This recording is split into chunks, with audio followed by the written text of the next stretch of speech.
Is much understanding, especially the methodology for planning for sanitations and understanding of what are the enabling environment, how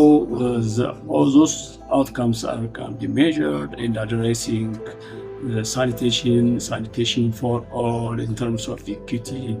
in terms of sustainability, in terms of safety. On the other side, the functionality, the functions in terms of responsibility, accountability, resource planning and management, which really do not have a systematical way of this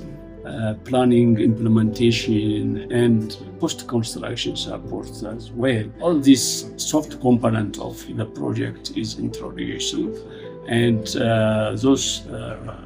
Ministry of Water and Energy and the beneficiary 11 cities are very happy to understand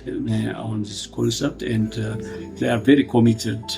to continue in adapting all this methodology planning tools for their day-to-day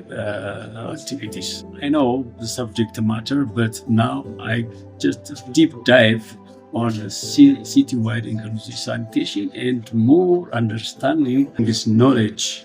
I gain, skills I gain, and